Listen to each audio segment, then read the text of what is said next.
بسم اللہ الرحمن الرحیم وبہ نستعین وهو خیر المعین صلی اللہ علی سیدنا محمد وآلہ الطاہرین اللہم صلی علی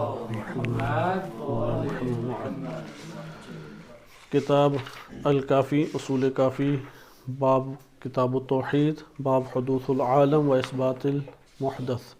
یہ آپ کی خدمت میں پیش کیا جا رہا تھا کہ پہلا باب ہے کتاب التوحید، اہم ترین کتاب ہے اور سب سے قدیمی طور پہ توحید کے جو ہمارے پاس مکتب تشیع میں معارف اہل بیت علیہ السلام کے وارد ہوئے ہیں وہ یہی کتاب الکافی ہے۔ غیبت صغریٰ کی یہ کتاب ہے، امام زمان علیہ السلام سے متصل دور کی، اور اس کے بعد پھر شیخ صدوق رحمۃ اللہ علیہ ہیں، 381 ہجری میں ان کی وفات ہے۔ غیبت کبریٰ کے آغاز کے عالم ہیں، امام زمان علیہ السلام کی دعا کی برکت سے ان کی ولادت ہوئی، اور یہ واقعہ معتبر بھی ہے، غیر معتبر واقعہ نہیں ہے، کیونکہ بہت سارے قصے کہانیاں تو لوگوں میں رائج ہوتی ہیں، علماء ممبر پہ بیان کر دیتے ہیں، عوام اعتماد کر لیتی ہے، لیکن یہ واقعہ اس طریقے سے نہیں، بزرگان فقہا نے یہ ذکر کیا ہے، اور توقیع مبارک امام زمان علیہ السلام سے وارد ہوئی تھی۔ شیخ صدوق رحمۃ اللہ علیہ نے کتاب التوحید لکھی، اور روایات جو توحید کے معارف سے مربوط تھیں وہ انہوں نے اپنی کتاب میں جمع کی، اردو ترجمہ اس کا موجود ہے۔ کتاب التوحید جو شیخ صدوق نے لکھی تھی اس کی بہت بڑی شرح سید قاضی سعید قمی رحمۃ اللہ علیہ نے کی، جو غالباً 9ویں یا 10ویں صدی ہجری کے عالم فاضل شخصیت ہیں، کہ 3 جلدی کتاب ہمارے پاس لائبریری میں موجود ہے، 3 جلدی ضخیم ان کی یہ شرح ہے۔ البتہ ہم کتاب الکافی سے پڑھ رہے ہیں، کیونکہ کتاب کافی شیخ صدوق کی کتاب التوحید سے بھی پہلے کی ہے، تقریباً 100 سال پہلے کی ہے، اور ائمہ علیہ السلام کے اصحاب اور ان کے نواب خاصہ کے دور کے جو امام زمان علیہ السلام کے نواب تھے۔ اس کا جو پہلا چیپٹر ہے کتاب التوحید کا، اس کے اندر کئی چیپٹر، اور ہر چیپٹر میں حدیثیں ہیں، اس لیے انشاءاللہ تفصیل سے یہ والے معارف آپ کے سامنے آئیں گے کہ توحید کا کیا نظریہ ہے اہل بیت علیہ السلام کی نظر میں، یا اسی طریقے سے شرک کسے کہتے ہیں۔ بہت ہم یہ لفظ سنتے ہیں آج کے دور میں، تو وہابیوں نے سب کو ہی مشرک قرار دیا ہے، اور بقیہ جو ہیں وہابیوں کے علاوہ ان سب نے اپنے آپ کو ایسا موحد سمجھا ہے کہ شرک ہو ہی نہیں سکتا۔ دونوں ہی باتیں درست نہیں ہیں۔ وہابیوں والی تو بالکل ہی نہیں بات درست کہ ہر امر کوئی شرک، کسی سے محبت کا اظہار کر دیں شرک، کسی سے تعظیم کا اظہار کر دیں شرک، اور واجب القتل بھی، تو وہ تو بالکل ہی بے بنیاد اور عقل و فکر سے عاری نظریات ہیں جو وہابیت کے ہیں۔ لیکن یہ بات بھی درست نہیں ہے کہ شرک ہو ہی نہیں سکتا۔ ایک بندے نے جب توحید کو نہیں جانا، وہ اس کے اندر گر کے رہتا ہے، بالکل اسی طریقے سے جیسے روایات اہل بیت علیہ السلام میں وارد ہوا ہے، نہج بلاغہ میں بھی ہے کہ جو شخص مکروہات کے اوپر زندگی بسر کرتا ہے وہ حرام کی وادیوں میں گر کے رہتا ہے، جو شبہات کے سرحد کے اوپر زندگی بسر کرتا ہے وہ دشمن یعنی حرام میں گر کے ہی رہتا ہے۔ اس لیے بارڈر ایریاز میں کوئی زندگی بسر کرتے ہیں لوگ، آپ انڈیا پاکستان کے بارڈر پہ دیکھیں، آئے دن اگر اس جگہ پہ مار رہے ہیں افراد کو تو دونوں طرف کوئی بھی نہیں رہتا، خالی علاقے ہوتے ہیں، کیونکہ بارڈر پہ زندگی بسر نہیں کی جاتی، مکروہات بارڈر ہیں۔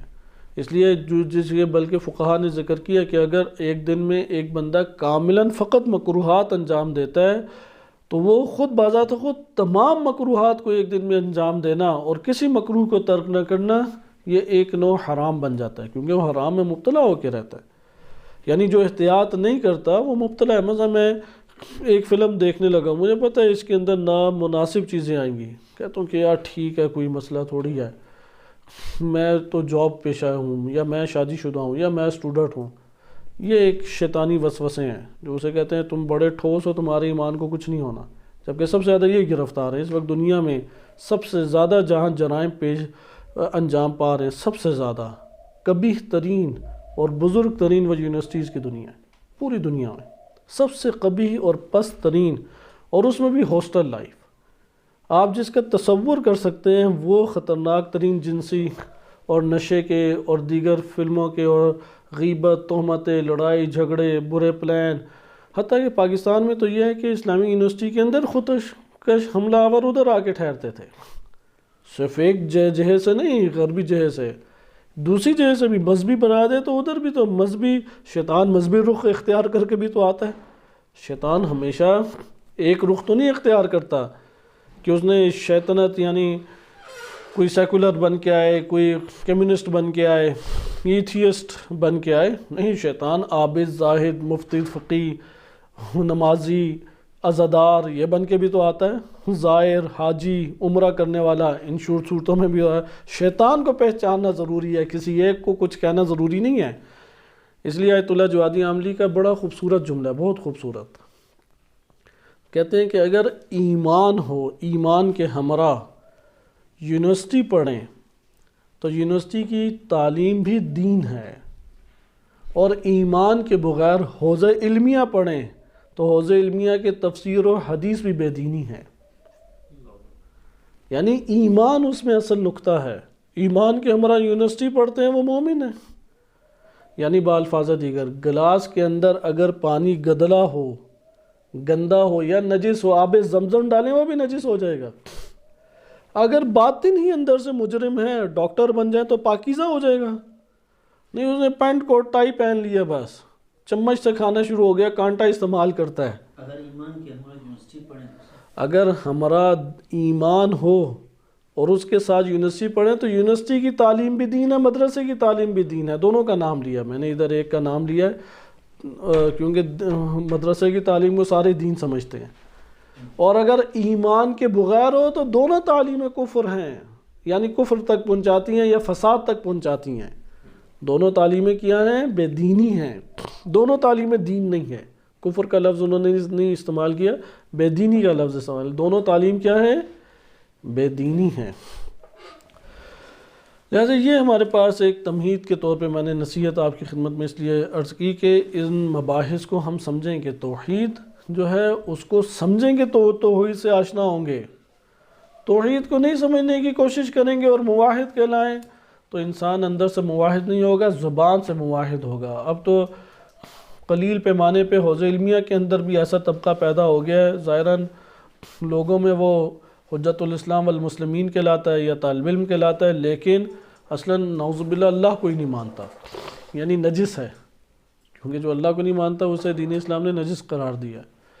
نجس قرار دینا اہانت کی وجہ سے نہیں ہے، اس کے وجود کے اوپر جو اثرات پڑتے ہیں اسے. مثلا کتے سے نفرت کا حکم دین اسلام نے نہیں دیا، نجاست کا حکم دیا. ہر نجس چیز جو ہے اس کے اپنے احکام ہیں، اس دائرے میں ہم رکھیں گے. وَإِلَّا مخلوق خدا ہے، اس کی حکمت ہے اس کائنات کے اندر. لیکن یہاں پہ آپ دیکھیں گے یہ والی آفت جو اس ٹائم غرب سے اٹھی ہے، فلموں کے ذریعے سے، ناولوں کے ذریعے سے، یونیورسٹیز کی تعلیم کے ذریعے سے، اور معاشرے کے اندر جو معیارات قائم کیے جاتے ہیں آپس میں ڈیلنگ کے، ان چیزوں کے ذریعے سے ایتھیسٹ کو پھیلایا جا رہا ہے. ایتھیسٹ خاص اصطلاح ہے، ایک مکتب ہے جو کسی اللہ کا قائل نہیں ہے، نعوذ باللہ. کمیونزم، سوشلزم اور یہ چیزیں تو بعد میں آ جاتی ہیں. ایتھیسٹ کہلاتا ہے جو زندیق، ملحد، داہریہ جیسے روایات نے کہا ہے. اور اس ٹائم مضبوط ترین فیس بک پیجز، مضبوط ترین سائٹس، بہترین ان کے ناول، بہترین فلمیں اردو میں، انگلش میں، فارسی میں وہ ایتھیسٹ نے بنائی ہوئی ہیں. کیونکہ ان کی پیچھے پشت بنائی بڑی بڑھ کر ہے، بڑھ چڑھ کر ہے.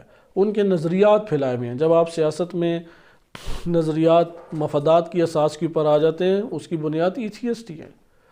اس کے اثرات پھر معاشرے کے اوپر پڑتے ہیں، اور بعض ایسے قلیل طبقہ، قلیل سے مراد ہے اکا دکا، لیکن پھر بھی ہیں کہ جو اصلا نعوذ باللہ اللہ کو مانتے ہی نہیں. ان سے پوچھیں پھر کیوں یہ کام کرے، کہتے ہیں تجارت کر رہا ہوں. میں نے کب کہا کہ میں کام کر رہا ہوں؟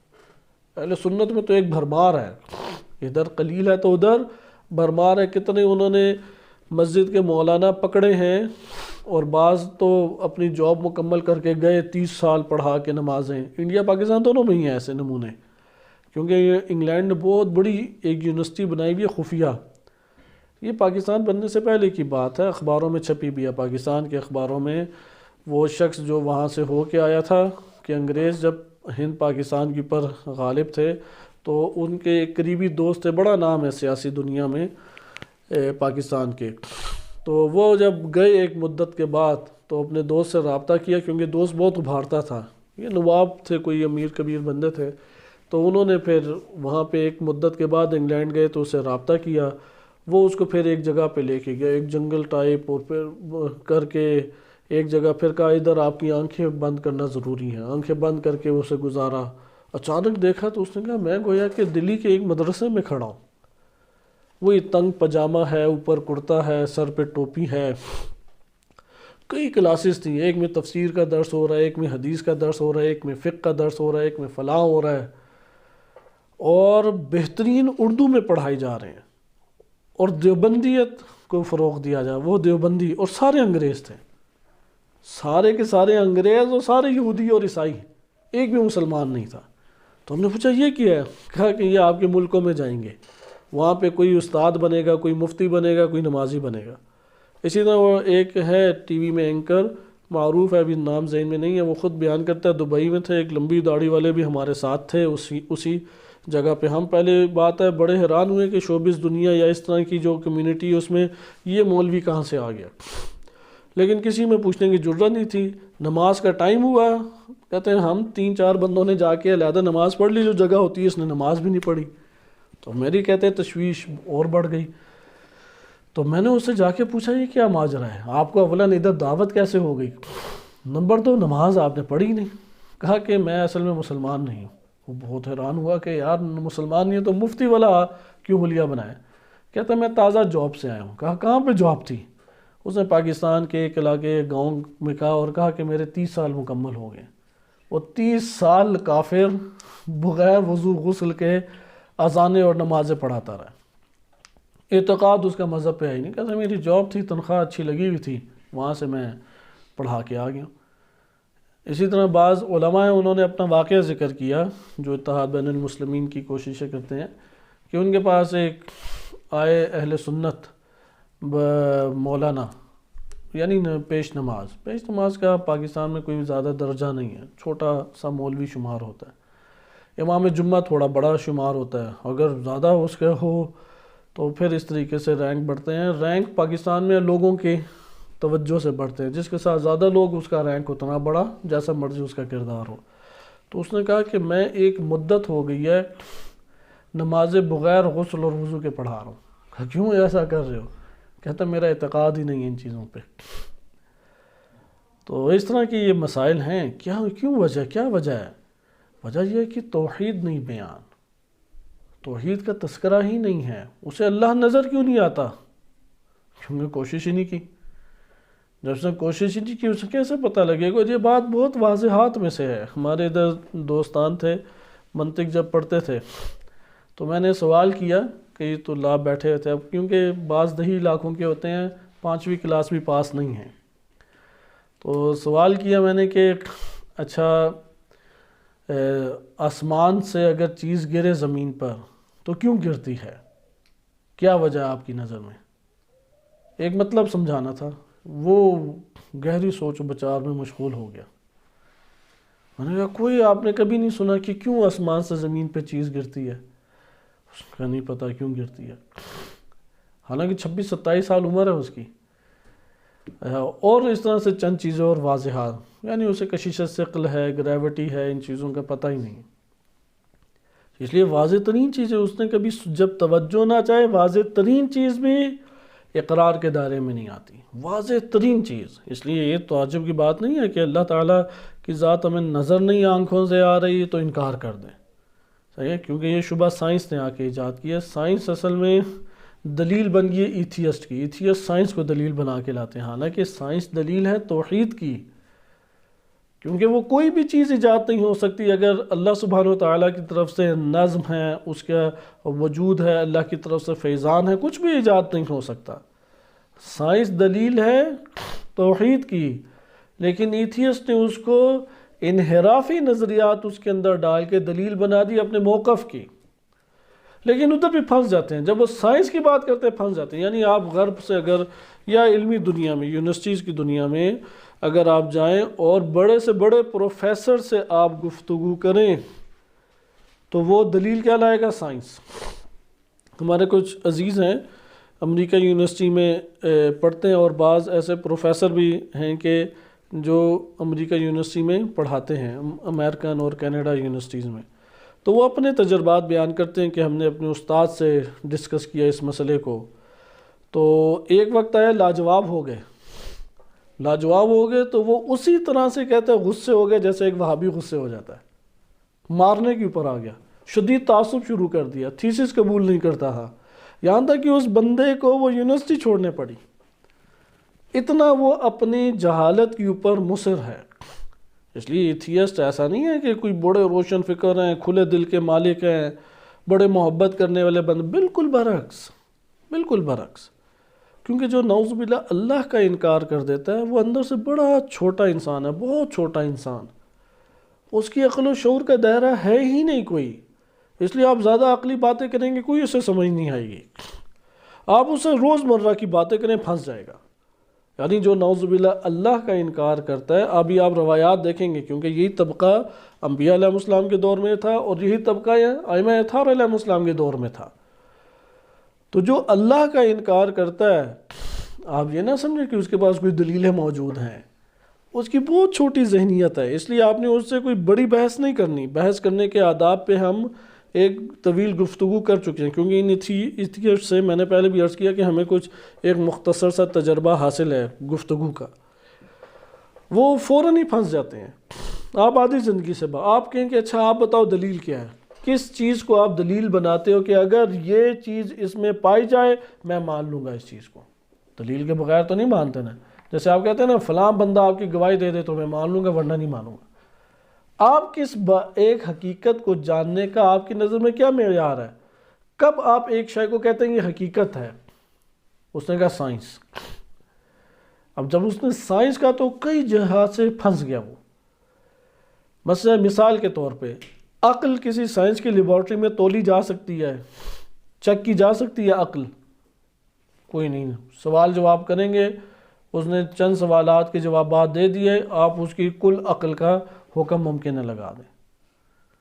اسی طریقے سے آپ کے احساسات جذبات ہیں، کوئی اپنے اندر احساسات جذبات چھپا لے، لیبارٹری اس کے ظاہر کر سکتی ہے، لیبارٹری کے دائرے سے باہر ہے، اور بہت ساری چیزیں ہیں۔ ہم نے ابھی تک پاور کو دیکھا ہے یا آثار پاور کو دیکھا ہے؟ طاقت، قوت، کسی نے دیکھی ہے طاقت اور قوت یا اس کے آثار دیکھے ہیں؟ مثلا چیز کھچتی ہوئی دیکھی ہے کہ چیز تباہ ہوتی ہوئی دیکھی، جو آگے تباہ کر رہی ہے وہ دکھائی دیتی ہے؟ کیوں آپ اسے مانتے ہیں؟ یہ تو اس کے آثار ہیں۔ کائنات کے اندر آپ غور کریں نا، بعض ایسی چیزیں ہیں جن کے آثار سے سائنس حکم لگاتی ہے، اس شے کو کبھی نہیں آپ دیکھ سکتے۔ آپ نے اوپر سے چیز نیچے گرتی ہوئی دیکھیں گے یا زمین کا کھینچتے ہوئے دیکھتے ہیں؟ کیونکہ ابھی آج کل سائنسدانوں میں یہ بحث ہے، نیوٹن، یہ کیا نام ہے اس کا، آئنسٹائن نے آ کے یہ مسئلہ کھڑا کیا، اس نے کہا کہ گریوٹی زمین کے اندر تھوڑی ہے، یہ تو آس پاس کے سیاروں میں ہے۔ سورج کی مثال ایسی ہے کہ جیسے ایک چادر کے اوپر ایک بہت بڑا رولر آپ پھیرتے ہیں، تو جب آپ چادر پہ پھیریں گے اس کے اطراف یوں سکڑ جائیں گے یا نہیں؟ کہتے ہیں کہ اسی طریقے سے سورج ایک بہاری وجود ہے، وہ جب حرکت کرتا ہے تو اس کی حرکت کی وجہ سے یہ کشیشیں پیدا ہوتی ہیں، یا ممکن ہے کسی اور کہکشاں کی وجہ سے یہ کشیشیں پیدا ہو رہی ہوں، اس کے اوپر وہ ابھی تحقیقات کر رہے ہیں، اس لیے ضروری نہیں ہے زمین کے اندر کوئی چیز ہے، کیونکہ کسی نے بھی نہیں کشش کو دیکھا کہ کہاں سے آ رہی ہے، ابھی تک سائنس کے لیے مبہم ہے۔ سائنس کے لیے بہت ساری چیزیں مبہم ہیں، جیسے پہلے عرض کیا یہ لائٹ ہے، لائٹ کے اندر کیمرہ کس نے ڈالا؟ اگر لائٹ ہمیں دکھاتی ہے تو لائٹ نے یہ اس کا مطلب ہے پکڑا، یہ سفید دیوار مجھے نظر آ رہی ہے، لائٹ نے اس کی تصویر کھینچی اور ہر جگہ پہ آ کے مجھے دی، اور میرے عدد سے بھی اسی کے مطابق حرکت کریں گے، ادھر مجھے الگ دکھائی دے رہی ہے، ادھر الگ دکھائی دے رہی ہے۔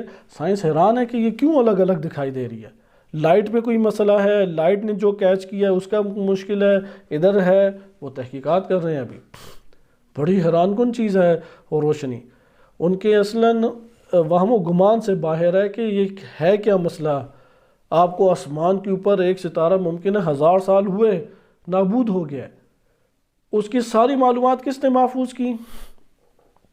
روشنی نے۔ آپ اپنی 1 سال کی ذرا معلومات محفوظ کریں ہارڈ ڈسک میں، آپ کے ٹیرا بائٹس ختم ہو جائیں گے اور 1 سال کی معلومات ختم نہیں ہوں گی۔ اس لائٹ جو اس کے بارے میں یہ بھی اختلاف ہے کہ یہ کیا ہے، آیا کوئی مادہ ہے، الیکٹرو میگنیٹک ویوز ہیں، یعنی اختلاف ہے ویوز ہیں یا خود ٹھوس مادہ ہے، نہیں انہیں پتا۔ اس کے اندر اتنی بڑی ہارڈ ڈسک کہاں سے آ گئی، اور اتنی ایکوریٹ ہارڈ ڈسک، اور وہ پھر کیسے منتقل کر کے معدوم ہو جاتی ہے، یا معدوم نہیں ہوتی کائنات میں، ٹکراتی پھرتی ہے ہر جگہ پہ، مجھے دکھائے اس کے بعد اگلے دکھائے پھر اگلے کو۔ انسان کی آنکھ میں اس نے پہنچنے کے لیے نظام رکھا ہے، اس لیے وہ سائنس ابھی روشنی، کیونکہ اگر روشنی کے اوپر ان کی تحقیقات مکمل ہوتی ہیں تو جب یہ کائنات بنی تھی تب کی روشنیوں کو حاصل کر کے معلومات لے سکتے ہیں، وہ اصل میں اس کے پیچھے ہیں۔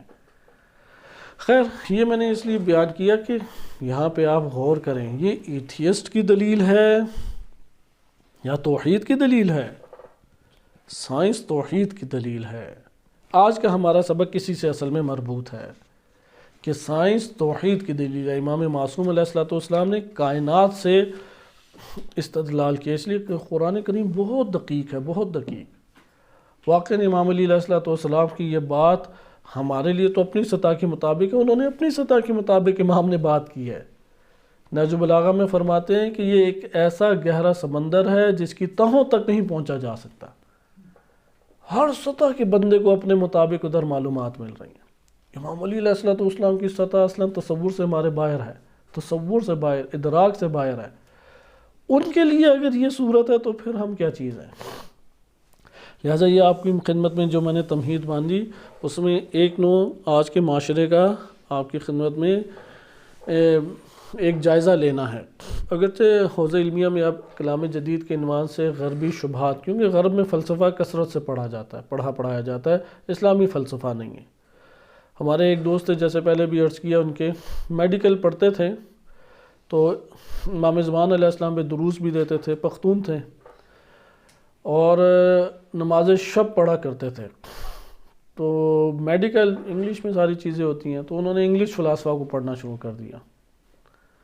تو پہلے نمازیں چھوڑی، اس کے بعد دین چھوڑا، توحید کے منکر علماء بھگاتے تھے، پانی پیتے تو توڑ دیتے تھے نجس ہے۔ بہرحال ان سے ملاقات ہوئی اور وہ پھر آہستہ آہستہ دوبارہ الحمدللہ چند سالوں کے بعد دوبارہ ایمان کے دائرے میں آ گئے بالآخر، کیونکہ بالکل اسلامی فلسفہ اور یہ چیزیں نہیں پڑھی تھیں۔ تو غربی فلسفہ حتماً آپ کو دائرہ اسلام سے باہر کرتا ہے اور نفسیاتی مریض بناتا ہے۔ وہ بیچارہ نفسیاتی مریض بن گیا، کیونکہ وہ جو تصویر کشی کرتے ہیں، حتیٰ فلمیں کثیر بنائی ہوئی انہوں نے، انتہائی بدترین فلمیں، انتہائی بدترین نفسیاتی پن کی فلمیں، اور صرف مادیت کی اساس کے اوپر، صرف مادیت کی اساس پہ۔ اس سے آپ اندازہ لگائیں کہ وہ کتنا اس کو فروغ دے رہے ہیں۔ اور آج کل غرب اسی ایک جنجال میں پھنسا ہوا ہے، اضطراب کی وجہ سے وہ خودکشیاں کرتے ہیں۔ لہذا اسلامی فلسفہ ہزاروں سال پرانا ہے لیکن چلا آ رہا ہے۔ آیت اللہ مصباح یزدی رحمۃ اللہ علیہ یہی فرماتے تھے، غرب میں ہر 20-15 سال بعد نیا نظریہ آ جاتا ہے، اگرچہ اس کی بنیاد وہی پرانے نظریات ہی ہوتے ہیں، شکلیں بدل جاتی ہیں، لیکن اسلامی نظریہ صدیاں گزر گئی ہیں، صدیاں، اس میں کوئی تغیر نہیں آیا، اتنا ٹھوس اور محکم ہے۔ انبیاء علیہ السلام کی بات، اوصیاء علیہ السلام کی بات، اور جو رائے حق کے اوپر اسلامی فلاسفے ان کی بات ایک ہے۔ یہاں سے اب آپ آئیں اور اس فتنے کو سمجھیں۔ میں اس فتنے کی طرف اس لیے آپ کی خدمت میں اشارہ کر رہا ہوں کہ اس کی صلاحیت اسلامی معاشروں میں ابھی بہت گہری ہو چکی ہے۔ یعنی ہوتے ہیں نا ہر چیز کے آثار، یعنی صاف پانی آپ دیکھتے ہیں آغاز میں مل چکی ہے، وہ سیاہی، وہ ملاوٹ، وہ گندا پانی مل چکا ہے، اب پھیل رہا ہے، ابھی پہنچا نہیں ہے، ادھر اہتمام کر لیا رک جائے گا۔ ہمارے معاشروں میں پھیل رہا ہے، مل چکی ہے۔ بعض نظریہ مثلا سیاست میں مفاد کا نظریہ بن چکا ہے۔ جابز کے لیے ہر دنیا کی یونیورسٹی میں جائیں، مجھے خود یونیورسٹی سے ایک دوری، جو شدید دوری ہے، اس کی وجہ یہ ایک تھی، ہر کام صرف جاب کے لیے، اس کے علاوہ طالب علم کوئی اسٹوڈنٹ سوچتا ہی نہیں ہے۔ حتیٰ کہ کامسٹس یونیورسٹی پاکستان کی معروف یونیورسٹیز میں سے لاہور، ادھر کے پرانی بات ہے 10 سال یا اس طرح سے 4 جی بی لینے والا ایک نابغہ شخص ہوتا ہے، انتہائی انٹیلیجنٹ انسان ہو تو تب 4 جی بی آتا ہے۔ اس نے کیمیکل فیلڈ میں 4 جی بی لیے، یعنی 100/100 تمام سالوں میں۔ سائنس کی دنیا میں آسان نہیں ہے کیونکہ بہت جزیات ہوتی ہیں اس میں، اسے جاب نہیں ملی، اور وہ جو بیچارے فیل ہوتے تھے اور بڑی مشکل سے گھسٹ گھسٹ کے پاس ہوئے، ان کو بہترین جاب کمپنیوں میں مل گئی، کیونکہ ہر کمپنی میں سائنس اور اس کی اشیاء ترقی کر جاتی ہیں، جو کارخانوں میں چیزیں بن رہی ہیں، آپ کی جو پڑھائی پڑھی جا رہی ہے وہ تھوڑی پیچھے رہ جاتی ہے، تو انہیں کورسز کرانے پڑتے ہیں 6 ماہ کے یا 1 سال کے، اور وہ 6 ماہ اور 1 سال کے بعد عملی دنیا میں ایک فیلڈ میں لگ جاتا ہے جہاں اس کی جاب ہے۔ اب یہ تھیوری پوری پڑھ رہا ہے اور ماضی کی بھی پڑھ رہا ہے، نئی بھی پڑھ رہا ہے، انہیں اس تھیوری سے غرض ہی نہیں ہے۔ کارخانوں کو تو غرض ہے کہ یار یہ کون سنبھالے گا۔ ادھر جس کو ملتا ہے، اب ہزاروں کی ایک فہرست ہے، تو جاب اس کو ملتی ہے جس کی سفارش ہو، ورنہ جاب نہیں ملتی۔ تو وہ جو 4GB والا تھا، جی پی اس کا 4GP ہے شاید، ہاں 4GP، تو اس نے خودکشی کر لی، اخباروں میں بھی چھپا، چونکہ نا امیدی کا مرض ڈال دیا گیا ہے۔ مفاد اور نا امیدی، یہ دو وہ گدلے پانی ہیں کہ جو اندر گھس رہے ہیں ہمارے معاشرے میں۔ یہ 2 گدلے پانی ہیں، یہ ہر چیز کو مشکوک کر دیتے ہیں۔ اسے نہ اپنے والدین کی قدر و قیمت نظر آتی ہے، نہ اپنے بہن بھائیوں پہ، نہ کوئی احسان کرنے والا، نہ کوئی نیکی کرنے والا، نہ دین، نہ تو کسی چیز کی کوئی قیمت اس کی نظر میں نہیں ہے۔ اس کی قیمت ہے میرا مفاد، میری راحت، میرا سکون، میرا اچھا لگنا، بس یہ ٹوٹل اس کی نظر میں ہے۔ وہ میں تو کچھ عرصے بعد ختم ہو جاتی، کیونکہ وہ ملتا ہی نہیں ہے۔ میں جو چاہتا ہوں وہ نہیں ملے گا۔ ہر انسان دنیا میں، جب انبیاء و ائمہ علیہ السلام یا دنیاوی بادشاہ لے لے، فرعون اور نمرود، کیونکہ ان سے بہتر بادشاہتیں نہیں آئیں۔ فرعون اور نمرود خالص چیزیں بھی کھائیں اور زمین کے بہت بڑے رقبے میں حکومتیں بھی کیں اور غلام بنائے رکھا ریاست کے اوپر، جو وہ چاہتے تھے وہ کرتے تھے۔ ان کو جب نصیب میں نہیں ہوئی تو مجھ کو کہاں سے میں نصیب ہوگی؟ نہ اولیاء اللہ و انبیاء و رسول علیہ السلام کو میں نصیب ہوئی، وہ تو عبد تھے اللہ کے خالص، وہ تو میں کے قائل ہی نہیں تھے، وہ تو عبد ہونے کے قائل تھے۔ اور یہ جو بادشاہ حضرات ہیں، ان کو ہم نے دیکھا جو میں رکھتا ہے سب سے بدترین طور پہ ذلیل و خوار ہوتا ہے۔ نمرود ایک مچھر سے مرا، فرعون ایک انتہائی نرم و نازک خلقت یعنی پانی سے مرا۔ پانی کو اٹھائے نا، کوئی وزن نہیں ہے، موج بن جائے اسی میں غوطہ زن ہو تو پھر وہ سنبھالا نہیں جاتا۔ خلاصہ کلام، یہ 2 وہ گدلے پانی ہیں جو اندر سرایت کر رہے ہیں، مفاد اور دوسرا نا امیدی۔ بہت نا امید ہے، پتہ نہیں یار کیا میرا کیریئر ہے، کیریئر کے اوپر اس نے دین پڑھنا ہے یونیورسٹی میں، کیریئر کے اوپر اس نے دنیا پڑھنی ہے یونیورسٹی میں، میڈیکل پڑھ رہا ہے کیریئر کے لیے، سائنس پڑھ رہا ہے کیریئر کے لیے، کمپیوٹر پڑھ رہا ہے کیریئر کے لیے۔ اب جب کیریئر میں آ جاتا ہے تو اس کی وہ جو فلموں نے اس کے ذہن میں چھاپ بنائی ہوئی ہے، وہ منظر تو حاصل ہی نہیں ہوتا۔ آپ دنیا کے کسی خطے میں چلے جائیں، جو پتہ آپ کے گاؤں میں تھا وہی پتہ ادھر بھی ہے، آپ ہاتھ لگا کے دیکھ لیں۔ جو پانی کی ٹھنڈک آپ کے گاؤں میں چشمے میں بہہ رہی تھی، وہی کینیڈا کی بڑی آبشار ہے جس کے لیے پوری دنیا کے لوگ جاتے ہیں۔ رات ہو جائے تو اس آبشار کے پاس کوئی رہنا نہیں چاہتا۔ کوئی فرق نہیں ہے زمین کی نہ جزا میں، ایک ذرہ فرق نہیں ہے۔ کہتا ہے یار سورج کا کیا خوبصورت منظر ہے جب سمندر میں غروب ہو رہا ہو۔ وہ ساحل پہ رہنے والے مچھلی پکڑنے والے ماہیوں سے پوچھیں، وہ کہے گا اذیت میں ہم مبتلا ہیں اس دنیا کی زندگی میں، کیا نہ صبح کا ہمیں کوئی خبر، نہ شام کی خبر، نہ دنیا کے وسائل، کون سے تم خوبصورتی کی بات کرتے ہو؟ بعض کو پہاڑ بڑے خوبصورت لگتے ہیں، پہاڑیوں سے پوچھیں، وہ کہتے ہیں ایک سخت مشکل میں پھنسے ہوئے ہیں۔ شہری چلا جائے تو اسے 4 دن بعد وہی پہاڑ جو ہے وہ سلاخیں لگنے لگ جائیں گی۔ آپ رہ کے دیکھیں، جو میدانی علاقوں کے لوگ ہیں وہ پہاڑی علاقے میں نہیں رہ سکتے۔ جو پہاڑی علاقے کے لوگ ہیں وہ میدانی علاقوں میں سے ایڈجسٹ نہیں ہوتے۔ صحرائی لوگ ہیں، انہیں صحرا کی خوبصورت وہ ٹیلیں ہوں، چھوٹا سا وہ کانٹوں والا پودا ہو، اس کے سائے میں چادر کے ساتھ بیٹھنا ہی انہیں پسند ہے، اور پیچھے 50 درجہ حرارت ہو۔ تو خلاصہ کلام کہ انسان جو ہے وہ در حقیقت ان 2 امراض کا شکار ہوتا ہے توحید کے حوالے سے۔ توحید کو پڑھیں۔ اہل بیت علیہ السلام کے معارف بہت دقیق ہیں، بہت دقیق، حقیقی اللہ کے نمائندے ہیں واقعی، یہ حقیقی اللہ کی طرف سے ہادی ہیں۔ ان سے متمسک ہو جائے ہر بلا سے بھاگ جائے گا۔ یونیورسٹی میں نا امیدی، حتیٰ یہ طلاب جو ہمارے ادھر طلاب موجود ہیں ان میں بھی یہ مشکل پائی جاتی ہے، کیونکہ وہی یونیورسٹی سلسلہ ہی آ گیا آج جامعۃ المصطفیٰ کہ آپ کسی بھی ایک مدرسے میں چلے جائیں، اور یہ تو مشورہ بھی ہوگا ادھر جو دوستان ہیں ضرور جائیں جو یونیورسٹیز کے ہیں، وہ کہیں گے ایک ذرہ فرق نہیں ہے یونیورسٹی میں اور جامعۃ المصطفیٰ کے مدرسے میں، ایک ذرہ۔ کیونکہ بہت کم امامے والے علماء ہیں، نہ ہونے کے برابر ہیں جو اساتذ ہیں امامہ پہنتے ہیں. اسی طرح بلکہ یونیورسٹی سے خوبصورت کلاس روم بنے ہوئے ہیں، پروجیکٹر لگے ہوئے ہیں، سیٹیں بہترین ہیں، اور اس جگہ پہ اے سی کا بندوبست ہے، گرمائش کا بہترین سینٹرل اے سی، سینٹرل گرمائش، بہت خوبصورت مدارس ادھر بنے ہوئے ہیں. تو یہ والے امراض ادھر ہیں. استاد پڑھا رہا ہے کریڈٹ آورز کے اوپر، ہر آورز کے اسے پیسے ملتے ہیں، وہ پیسوں کی عدد کے مطابق ہوتا ہے. بعض شکار ہو جاتے ہیں، بعض شکار نہیں ہوتے. اس لیے تزکیہ نفس ساتھ ضروری ہے. توحید سے قلبی تعلق ضروری ہے، وہ یہ پڑھنے سے نہیں آتا. اب اس کا آپ نتیجہ دیکھیں کہاں نکلتا ہے. پڑھائی جو ہے پھر فروخت ہوتی ہے. اب کیریئر بنانے کے لیے جس نے پڑھا اور وہ ڈاکٹر بن گیا اور اس کے اخراجات پورے نہیں ہو رہے، وہ جرائم انجام دے گا یا نہیں؟ اس وقت پوری مافیا دوائیوں کے نام پہ بیٹھی ہوئی ہے.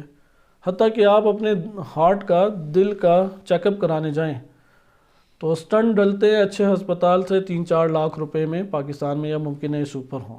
وہ کہے گا سٹنٹ ڈلنے آپ کو، تو وہ ڈال دے گا، 4 لاکھ روپے لے جائے گا اور اس کے دل میں کوئی مسئلہ ہی نہیں ہوگا. یہ کثیر ہے واقعہ، انڈیا پاکستان بھرا ہوا ہے اس سے. دوائیاں ہیں، دوائیاں آپ کو 1 دن کی چاہیے، وہ 10 دن کی دوائیاں دے گا، ورنہ بکنی نہیں ہے. پھر دوائیاں بھی مخصوص، مہنگی دوائیاں، سستی دوائیاں. یہ ساری چیزیں کہاں سے آ رہی ہیں؟ نا امیدی سے. نا امیدی کا ایک مرض ہے شہوات کی کثرت. یہ میڈیا نے آ کے شہوات بنا دی ہیں. جو فلمیں دیکھتے ہیں کثرت سے وہ اسی کا شکار ہوتے ہیں. بہت کثیر شہوت اندر بھری ہوتی ہے، بہت کثیر، حالانکہ کچھ بھی نہیں ہے. ٹوٹل ڈرامائی صورت ہے. یہاں تک کہ آپ پہلے اندازہ لگا دیں، یہ تو فارمولہ آج کے دور میں بن چکا ہے. کوئی ہینڈسم بندہ نظر آتا ہے فلم کے آغاز میں، کہتے ہیں یہ ہیرو ہے، اس نے مرنا نہیں ہے. بم پھاڑ دو، اوپر سے گرا دو، زمین پھٹ جائے، طوفان لے جائے، اس نے مرنا نہیں ہے. صحیح ہے. پھر انہوں نے کوئی عاشقی کو ڈالنا ہے، جنسی تحرکات برپا ہوں، ورنہ کسی نے دیکھنا نہیں ہے. خاتون کو کاملاً محجبہ نہیں بنانا، ورنہ کس نے اسے دیکھنا ہے. پھر خاتون جو سب سے زیادہ جاذب لگے گی، اس نے بھی کبھی نہیں مرنا، کیونکہ اس نے ہیروئن بننا ہے. پیچھے سٹوریاں 8-10 ہی ہیں، 8-10 کے علاوہ کوئی سٹوری موجود ہی نہیں ہے. یہ ایک آپ صورت دیکھیں، یہ جو فلم انڈسٹری سے آج کل تو ایک شعبہ بن چکا ہے، وہ دوستان ہی اس چیز کو آ کے بیان کرتے ہیں. حالانکہ حتیٰ کہ مینجمنٹ جو بزنس پر MBA کرتے ہیں، MBA کرنے والوں کے کورس میں یہ پڑھایا جاتا ہے کوئی اشتہار وہ خاتون کے بغیر نہیں بنے گا. وہ خاتون کے بغیر بنا کوئی دیکھے گا ہی نہیں. اب یہ زہر دیکھیں کون گھول رہا ہے. موٹر سائیکل ہے، ٹائر ہیں، ٹائر کا خاتون سے کیا تعلق، خصوصاً ہمارے ممالک میں. لیکن ٹائر کے ساتھ خاتون کی تصویر، کیوں تصویر؟ ٹافی کا خاتون سے کیا تعلق؟ کوئی تعلق نہیں. گندم اور گھاس اور ان چیزوں سے کیا تعلق؟ دوائی بنانی ہے انہوں نے کھیتوں کی، خاتون کو پکڑ کے ڈالا ہوا ہے، کیا تعلق؟ کیونکہ شہوانی نہیں بنیں گے، شیطان نہیں گھسیٹ سکتا. روایات نے آ کے بتایا ہے کہ النساء حبائل الشیطان، شیطان کی رسیاں ہیں. وہ رسی گلے میں ڈالتا ہے اور اسی طرح کھینچتے جیسے کتے کا مالک کتے کو کھینچتا ہوا لے کے جاتا ہے. وہ جب تک شہوانی نہیں بنے گا کیسے کھینچے گا؟ مال کی شہوت، اقتدار کی شہوت، منصب کی شہوت، خاتون کی شہوت، اپنے نفس کی شہوت، یہ اشتہا ہوگی تو کھنچے گا نا. اس لیے شہوانی بنایا گیا ہے معاشرے کو. اس لیے آپ ابھی پوری دنیا میں دیکھیں، یہی اصل ٹکراؤ اسلامی ماحول اور غیر اسلامی ماحول میں آتا ہے. اسلامی ماحول یہ کہتا ہے کہ تم اچھی غذا نہیں کھا سکتے. اسلامی ماحول آپ کو یہ کہتا ہے کہ تم گپ شپ نہیں لگا سکتے، ہنس نہیں سکتے. کیا اسلامی ماحول آپ کو یہ کہتا ہے کہ اچھی نیند نہیں سو سکتے، اچھی جگہ پکنک نہیں بنا سکتے؟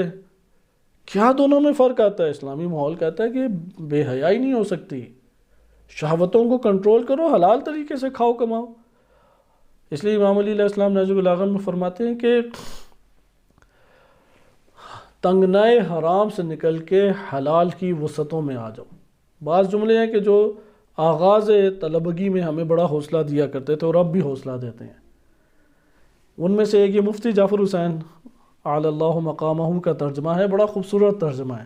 انہوں نے جو نہج البلاغہ کیا ہے، تنگنائے حرام سے نکل کے حلال کی وسعتوں میں آ جاؤ، یعنی حرام بہت تنگ ہے اور حلال بہت کثیر ہے، تم کیوں کثیر کو چھوڑ کے حرام کی طرف آتے ہو؟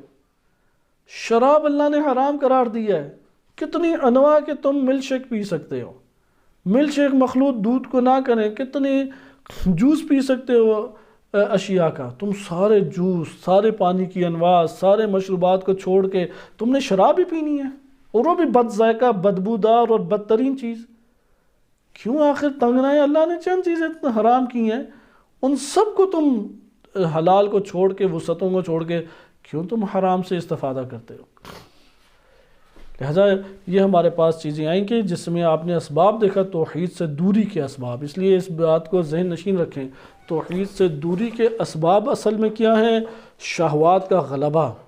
یہ درس میں اس لیے آپ کی خدمت میں ذکر کروں کیونکہ امام کی جو روایت ہے فلسفی نقطہ نظر سے میں بیان کروں تو وہ پہلو آپ کے لیے زیادہ قابل فہم نہیں رہے گا، ڈائریکٹ ترجمے سے موٹے نکات ذکر کر دوں تو آپ کے بہت سارے ذہنوں میں سوالات رہ جائیں گے، اس لیے اس میں یہ ذکر کرنا ضروری ہے کہ سائنس حقیقت میں دلیل ہے توحید کی، نہ کہ ایتھیسٹ کی۔ نمبر 2، توحید سے دوری کے بنیادی اسباب اگر حوض علمیہ کے مجتہد حجت الاسلام یا طالب علم میں پیدا ہو جائے وہ بھی توحید سے دور ہو جائے گا، نہ کہ فقط یونیورسٹی والا، نہ کہ فقط غرب میں رہنے والا۔ ممکن امریکہ کینیڈا میں زندگی بسر کر رہا ہو زیادہ توحید کے قریب ہو، اور جو قم میں اور نجف میں زندگی بسر کر رہا ہو وہ زیادہ دور ہو۔ جیسے عرض کیا ہمارے ساتھ ایک طالب علم تھے، پرانی بات ہے 4 سال پرانی، نجف میں 6 سال رہ کے آئے تھے، تو ادھر قرآن کے درس دیا کرتے تھے کیونکہ ہمارے قرآن کے تفسیر مد نظر نہیں تھی، تمسک بالقرآن مد نظر تھا۔ تو چند دنوں بعد اس نے ایک دن تنہائی میں آیا اور بڑا رویا اور کہا کہ میں اصل میں اللہ کو مانتا ہی نہیں تھا، 6 سال نجف میں امام علی علیہ السلام کے حرم کے پاس زندگی بسر کی ہے، ایک نماز ادا نہیں کی، کہتے میں اللہ ہی کو نہیں مانتا، نعوذ باللہ۔ اب میں پہلی دفعہ اقرار کرنا چاہتا ہوں، تو اس نے دوبارہ کلمہ پڑھا، اور اس کا کوئی 12واں یا 13واں سال تھا، 7-8 سال وہ پاکستان مدارس میں رہ چکے، نجف جا کے ملحد ہو گیا۔ میں نے پوچھا کہاں پہ یہ ہوا؟ کہتے ہیں نجف میں پاکستانی بہت سارے طلاب کام ہی یہی کر رہے ہیں، ظاہر کی پر نگاہ ہے، اسے پیسے نکلوانے کے چکروں میں اپنی سہولیات اسے دیتے ہیں، تو کون سا ایمان رہنا ہے ان کے لیے، بھاگ دوڑ کریں کون سی نمازیں، درس تو ادھر پڑھتے ہی نہیں ہیں، شہریے مل جاتے ہیں، ہمیں وظیفے ملتے ہیں، اسکالرشپ مل جاتا ہے۔ ابھی الحمدللہ نظام تبدیل ہوا ہے نجف کا، آغاز کی یہ باتیں ہیں، لیکن اس کے اندر بہرحال تھا، اس کے اندر ایک ایمانی رمق لوٹ آیا وہ واپس، اور تھا اس کے پیچھے بھی نفسیاتی مسئلہ۔ یہ ایک عجیب چیز ہے کہ جو اللہ کا نعوذ باللہ منکر ہے پیچھے سے نفسیاتی ہے، یعنی اس کا کوئی مزاج ہے، بعض ہوتے ہیں بڑے نرم دل، یعنی اس کو کون ہے فلاں بندے کو ایک لگا کے وہ نہیں لگا پائیں گے، اتنے اندر سے نرم ہے، بیجا نرم جسے کہتے ہیں، ذبح ہوتے نہیں دیکھ سکتے جانور کو، مار کٹائی نہیں دیکھ سکتے۔ ہمارے ساتھ کئی طلاب تھے، وہ فقہا میں اختلاف ہوتے ہیں، بڑے لائق فائق لڑکے تھے، لیکن انہوں نے نہیں کسی کو برا بھلا کہنا، ثابت کر دے وہ مجتہد یا وہ حجت الاسلام دشمن کا ایجنٹ ہے، کہیں گے نہیں نہیں حسن ظن رکھیں، اور آپ 4 گھنٹے بحث کریں 4 گھنٹے کرے گا، وہ اندر سے بہت نرم ہے، یہ مزاج بعض اوقات غالب آ جاتے ہیں۔ لہذا توحید سے دوری کے بنیادی اسباب وہ قم اور نجف میں نہ ہونا نہیں ہے، غربی دنیا میں ہونا، یونیورسٹیز کے اندر ہونا نہیں ہے۔ کہاں پہ اسباب پائے جاتے ہیں؟ پہلا سبب ہے غلبہ شہوت، پہلا سبب غلبہ شہوت ہے، یہ روایات کا نچوڑ میں آپ کی خدمت میں ذکر کر رہا ہوں، غلبہ شہوت۔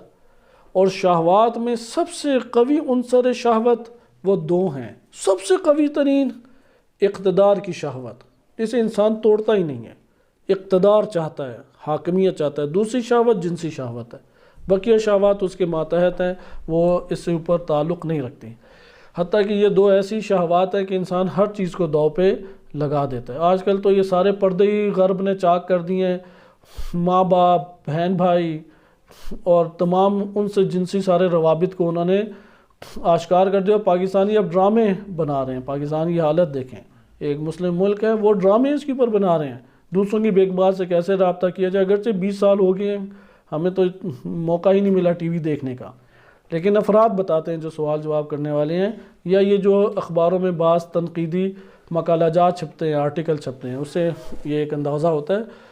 اور بہت بدترین صورت ہے، ناولوں میں تو ایک قدیم عرصے سے چل رہا ہے، ایک صدی ہو گئی ہے ناولوں میں یہ چیزیں چل رہی ہیں، بہن بھائیوں کا آپس میں رابطہ، دوسرے کی بیگمات سے رابطہ، ماں اور بیٹے کا رابطہ، عجیب و غریب ایک انبار لگایا، کیونکہ شہوت اندر نہیں قوی ہوگی، توحید کا ایک عنصر باقی رہ جائے گا، وہ کھنچتا ہوا کسی نہ کسی موڑ پہ چلا جائے گا۔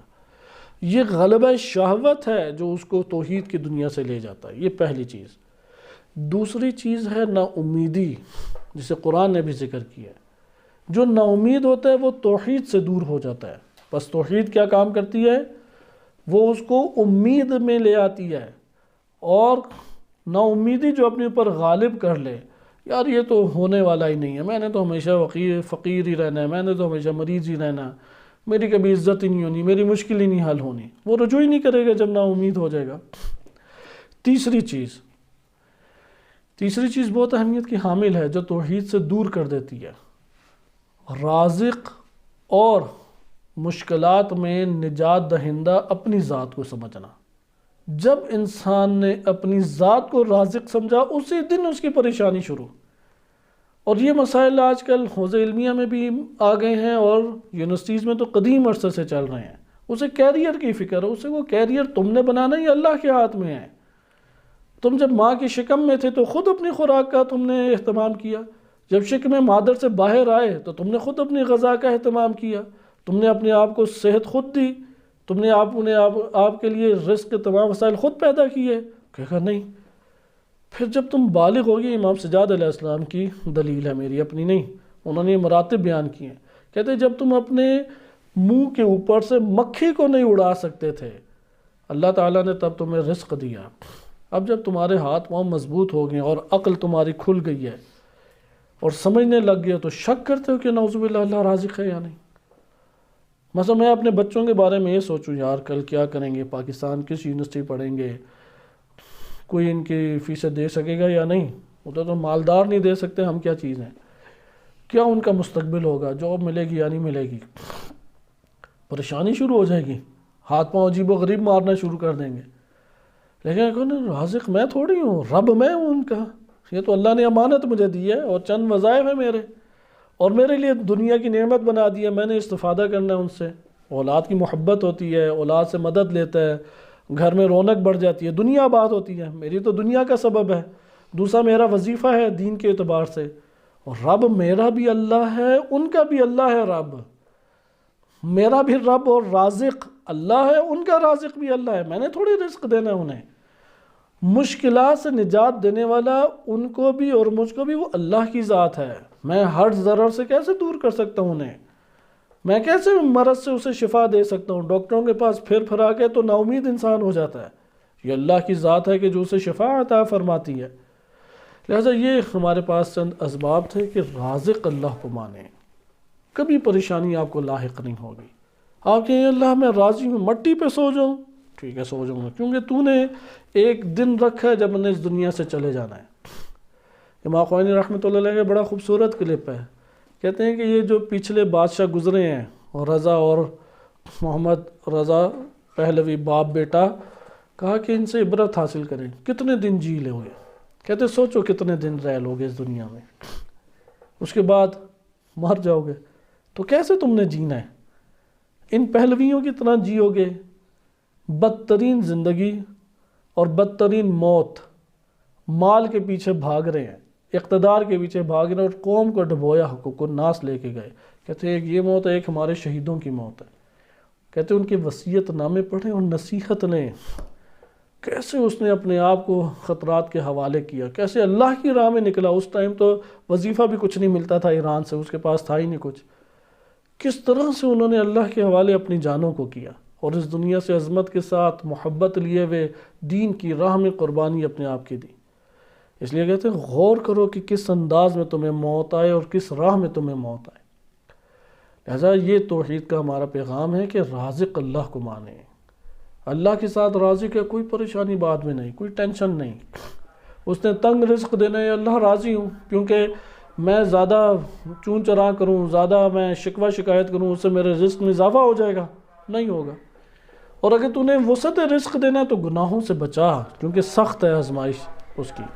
آئے اب ہم حدیث کی طرف تھوڑا سا مطالعہ کرتے ہیں تاکہ یہ بات سامنے آئے کہ توحید سے دور افراد ہر دور میں رہے، آج کا دور نہیں ہے لیکن آج کے دور میں کثیر افراد ہیں دین کا لبادہ اوڑھے ہوئے، زبان سے اقرار کرنے والے، دل اندر سے خالی ہیں۔ جیسے ایک روایت صحیح سند ہے کہ امام علیہ السلام سے پوچھا راوی نے، مل عشق، معتبر روایت ہے، شیخ صدوق رحمۃ اللہ علیہ نے نقل کی ہے، مل عشق، عشق کیا ہے؟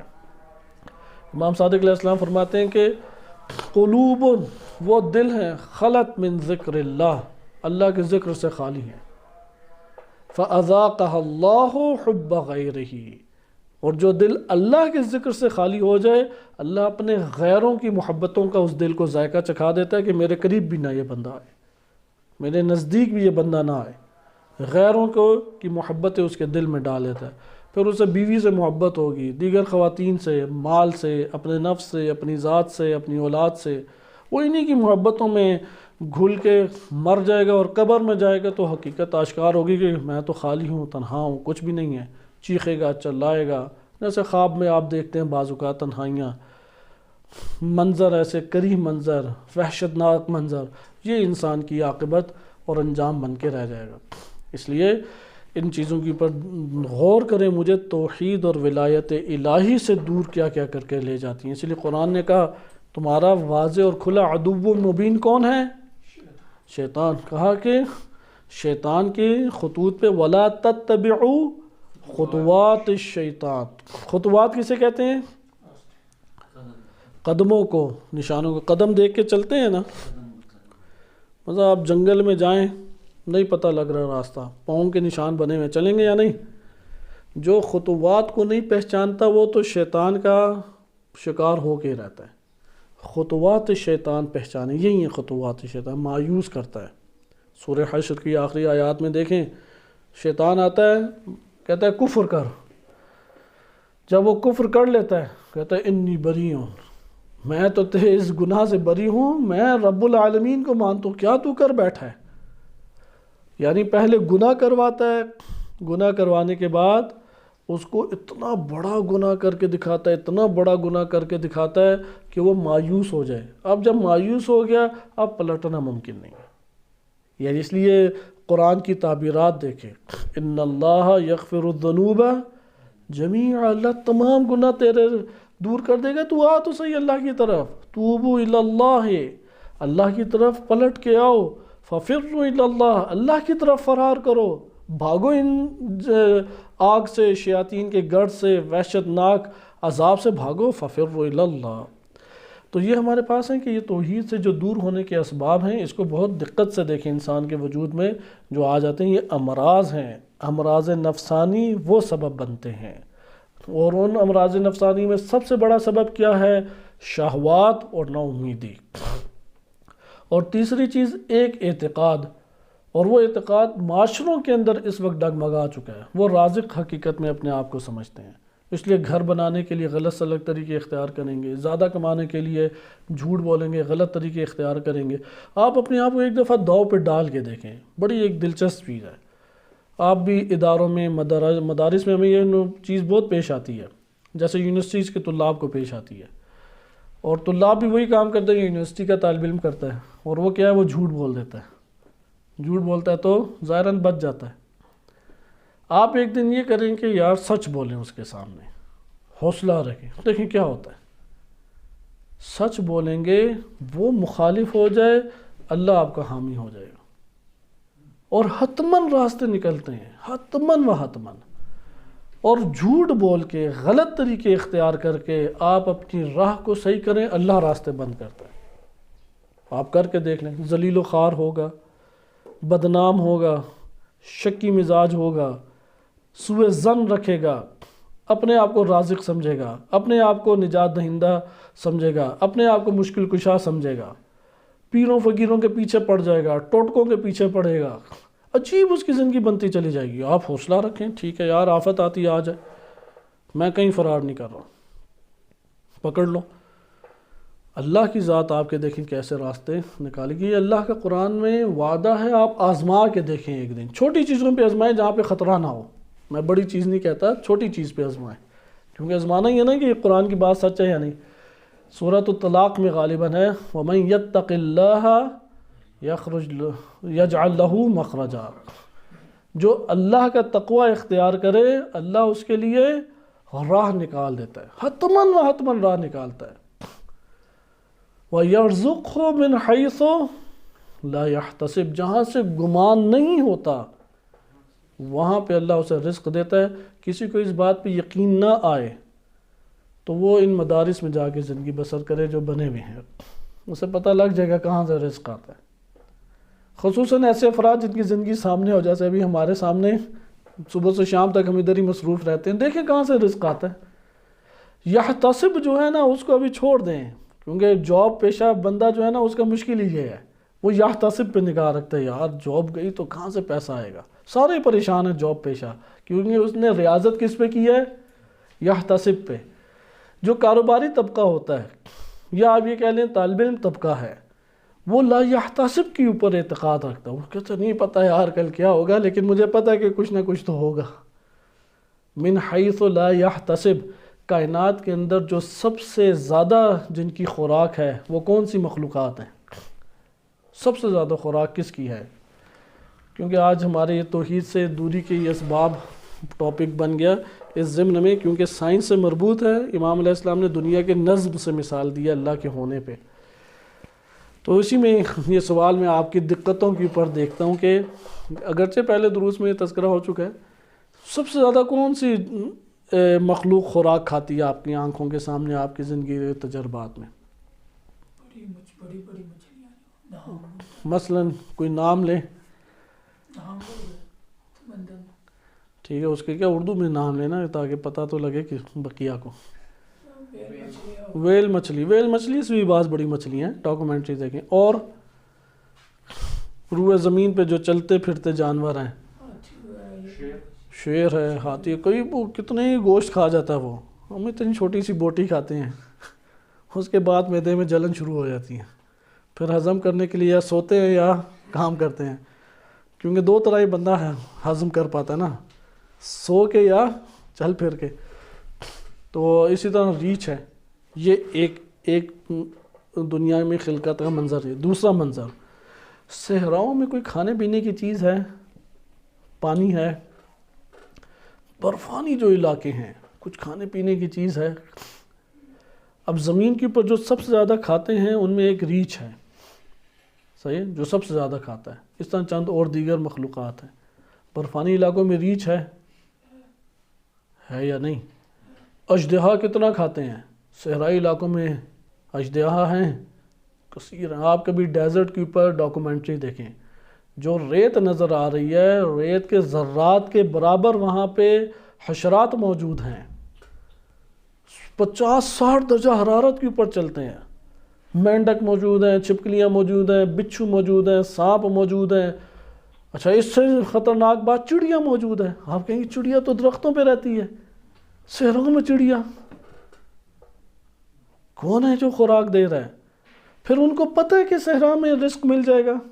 انہیں جس دن یہ شعور مل جائے نا کہ ہم صحرا میں ہیں, وہ غم لے کے ہی مر جائیں گے. من حیث لا یحتسب, یہاں سے پتہ لگتا ہے. وَيَرْزُقْهُ من حیث لا یحتسب, جہاں سے گمان بھی نہیں ہے وہاں سے رزق عطا ہو جاتا ہے. آپ ذرا پالیں چڑیا گھر میں ایک جانور ریچھ, آپ ریچھ پالیں چڑیا گھر میں, آپ بعض منظر دیکھیں گے. ایک تو وہ بیچارہ جو ہے نا درندگی آدھی اس میں ختم ہو جائے گی. نمبر 2 کمزور ہو جائے گا, صحیح ہے, جاندار ہی نہیں رہے گا. نمبر 3 کئی امراض کا شکار ہو جائے گا. کیوں؟ کیونکہ من حیث یحتسب سے کھا رہا ہے, کیونکہ چڑیا گھر والے نے دینا ہے نا. لیکن جنگل کا جو ریچھ ہے وہ برف میں بغیر کچھ کھائے پیے کتنا عرصہ رہ لیتا ہے. پھر برف میں ریچھ کی رفتار تیز ہے یا خرگوش کی؟ خرگوش کو پکڑ لیتا ہے. حیران کن بات ہے, کیسے پکڑتا ہے, کیسے پہنچتا ہے؟ پانی کے اندر کیسے ہاتھ مارتا ہے، مچھلی پکڑ لیتا ہے. آپ مچھلی اپنا ہاتھ ڈال کے دیکھیں عقل و شعور کے ساتھ، ہاتھ میں نہیں مچھلی آئی. یہ ہے من حیث لا یحتسب. لا یحتسب پہ جو نگاہ رکھتا ہے بہت کھاتا ہے. مولانا حضرات کے بڑے پیٹ ہونے کی ایک وجہ بھی یہی ہے، من حیث لا یحتسب. وہ غلط تفسیریں نہ کریں جو عموماً لوگ کرتے ہیں، اس کی اصل وجہ من حیث لا یحتسب ہے. اس لیے جو من حیث لا یحتسب پہ اعتقاد رکھتا ہے اسے بہت کچھ ملتا ہے. روایت کے چند کلمات آپ دیکھ لیں، میں صرف ترجمہ پڑھتا ہوں، بقیہ انشاءاللہ تعالی اگلے درس میں ہم ملاحظہ کریں گے. امام علیہ الصلوۃ والسلام دوسری دلیل دیتے ہوئے فرماتے ہیں کہ کہتے ہیں بات دو ہاتھوں سے خالی نہیں. کثیر خدا ہے یا ایک اللہ ہے. اللہ نظر کیوں نہیں آتا، یہ یاد رکھیں، یہ باتیں ہم پہلے پڑھ چکے ہیں لیکن تکرار آئیں گی. آگے روایات اتنی طویل نہیں ہیں، یہ تھوڑی دقیق. علامہ مجلسی رحمۃ اللہ علیہ نے اس حدیث کے ذیل میں لکھا ہے کہ مشکل ترین اس کی شرح ہے، مشکل ترین، اس لیے آگے انشاءاللہ نکل آئے گی. لیکن یہ دو لائنیں سنیں. اللہ تعالیٰ دکھائی آنکھوں سے اس لیے نہیں دیتا اپنے شدت نورانیت و شدت ظہور کی وجہ سے، یعنی بہت زیادہ ظاہر ہے. جیسے ابھی سورج اوپر چمک رہا ہے آسمان پہ، آپ سورج کو دیکھ کے بتائیں اگر نظر آ جائے تو مجھے کہیں، یا آپ کی اس کی کثرت اور شدت نورانیت کی وجہ سے آنکھیں جھک جائیں گی، اندھیرا آ جائے گا، ایسا ہے یا نہیں؟ اسی طرح سے کائنات کے اندر اللہ اس شدت کے ساتھ ظاہر ہے کہ آپ کی آنکھیں اسے نہیں دیکھ سکتی، ضعف ہے آنکھوں میں. انشاءاللہ یہ مطلب بعد میں آئے گا. بھی آئیں ادھر. ایک خدا ہے یا ایک سے زائد اللہ ہیں؟ اگر ایک سے زائد اللہ ہوں تو ناممکن مسائل پیش آ جائیں گے ہمیں، ناممکن. آ جا کے ایک ہی بات رہ جائے گی، ایک اللہ ہے. اس میں امام علیہ السلام نے یہ بات بیان کی، کہتے ہیں جب ہم خلقت کو دیکھتے ہیں بڑی منظم چل رہی ہے، والفلک جاریا، کشتیاں جاری ہیں، والتدبیر واحدا، ایک تدبیر ہو رہی ہے ہر شے کی.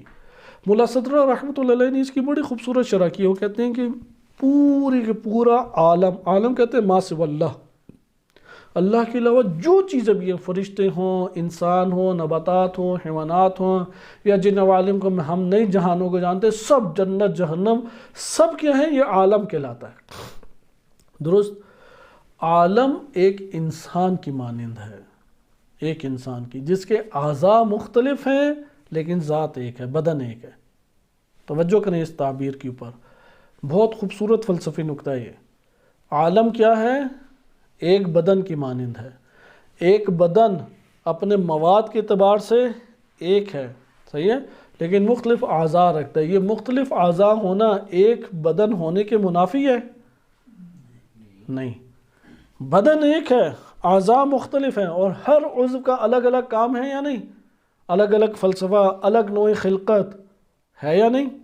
بعض ہیں کہ جن میں چربی اور پانی ہے جیسے آنکھ، بعض ہیں کہ جس میں نرم ہڈی ہے جیسے کان، بعض ہیں کہ جس کے اندر سخت چیزیں جیسے دانت اور ناخن. صحیح، مختلف ہے. دانت کی خلقت دیکھیں ٹوٹلی جاندار ہے، کوئی نرمی ہے ہی نہیں اس کے اندر، نہ پانی ہے. اسی طرح سے کائنات ایک کائنات ہے، چاہے وہ مادہ ہو یا غیر مادہ ہو، اور مختلف اس کی جہات ہیں اور خلقتیں ہیں. اس بدن کو کنٹرول کون کر رہا ہے؟ ایک آپ کا نفس کر رہا ہے یا دو آپ کی روحیں ہیں؟ ہمیں اپنے طور پہ احساس کیا ہوتا ہے؟ دو روحیں یا ایک روح؟ دو روحیں ہوتی تو ایک کیا کہہ رہی ہوتی، ایک کیا کہہ رہی ہوتی. بعض ایسے انسان پیدا ہوئے ہیں کہ ایک دھڑ دو سر، یعنی پیچھے سے ایک ادھر ہے ایک ادھر ہے، ایک یوں کرنا چاہ رہا ہے ایک یوں کرنا چاہ رہا ہے. اکثر بچے اس طرح کے مر جاتے ہیں. دو بدن لیکن جڑے ہوئے، اور دو روحیں. چل سکتا ہے وہ بدن؟ مجبوری میں چلے گا. کیسے آپ کہتے ہیں کہ یہ عالم، اس کے دو اللہ ہوں؟ ادھر تو آپ کہتے ہیں میری تدبیر جسم کی کرنے والا، میرے جسم کے اعضاء کو چلانے والا، میرے زندگی کے امور کو مرتب کرنے والا، اس کی مدیریت اور مدبریت کرنے والی وہ ایک ذات میرا نفس ہے، ایک سے زائد نہیں.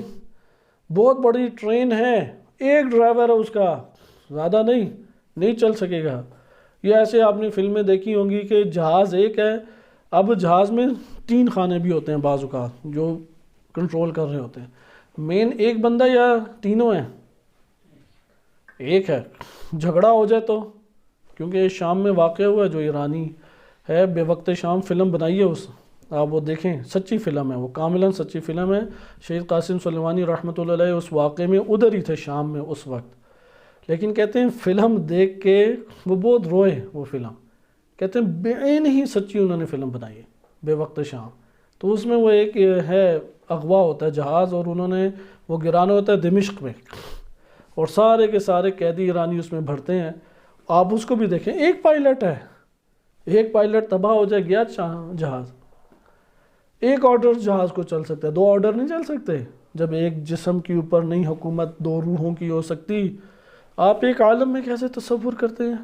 یہ امام نے یہاں پہ دلیل بنائی، کہتے ہیں کہ وہ تدبیر واحدت واللیل والنہار والشمس والقمر، رات ہے، دن ہے، سورج ہے، چاند ہے، دل صحت الامر، ان سب کا صحیح چلنا وہ تدبیر ہے، اور صحیح تدبیر ہوتے رہنا، کبھی سورج نکلنے میں تاخیر نہیں کرتا، غروب ہونے میں تاخیر نہیں کرتا، وہ ائتلاف الامر، اور تمام امور کا منسجم ہونا، آپس میں جڑے ہوئے ہونا، ایک دوسرے سے سازگار ہونا، جیسے ہمارے جسم کے اعضاء سازگار ہیں، سازگار ہونا، یہ دلالت کرتے ہیں کس پہ؟ علی ان المدبر واحدون، اس کا مدبر فقط ایک ذات ہے، اس یونیورسٹی کا چانسلر ایک فرد ہے، اس ملک کا رئیس ایک ہے، اس پوری کائنات کا رئیس اللہ سبحانہ وتعالیٰ کی ذات ایک ہے۔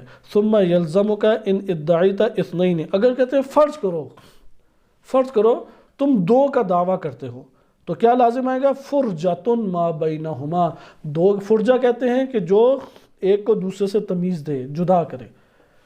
آپ مجھے بتائیں دو کب ہوتا ہے؟ کبھی سوچے آپ نے کب ہوتا ہے دو؟ کم سے کم ایک فرق وہ تو ایک ہوگا، دو کب کہتے ہیں؟ ایک شخص، ایک فرق ہو کم سے کم، دو چیزیں۔ ہاں فرق، کوئی نہ کوئی فرق ہو، اگر کوئی فرق نہیں ہے دو ہو سکتا ہے۔ یہاں پہ کہتے ہیں وہ جو فرجتن ہے ما بینہما، وہ تمہیں لازم آ جائے گا۔ اگر آپ کہتے ہیں دو اللہ ہیں، تو دو ہونے کا کوئی معیار ہے آپ کے پاس یا نہیں ہے؟ اگر دو ہونے کا معیار کوئی نہیں ہے تو پھر دو نہ ہوئے نا، دو ہو سکتے ہیں، ورنہ اگر دو کب ہوتا ہے؟ جب ایک دوسرے سے مختلف ہو نا۔ اگر ایک دوسرے سے بالکل مختلف نہ ہو، آپ کہیں گے فیکٹری میں چمچ نہیں نکلتے ایک جیسے، وہ دو ہیں یا نہیں؟ ایک ہی کمپنی، ایک ہی مادے سے، ایک ہی آلے سے، ایک ہی کارخانے سے نکل رہے ہیں، لیکن عدد کے اعتبار سے تو دو ہیں، کسی نہ کسی پہلو سے تو دو ہوں گے نا، کوئی نہ کوئی پہلو تو ہوگا دو ہونے کا۔ کہتے ہیں ادھر جب تم کہتے دو اللہ ہیں تو کوئی نہ کوئی پہلو ہے یا نہیں ہے؟ کوئی پہلو تو ہوگا۔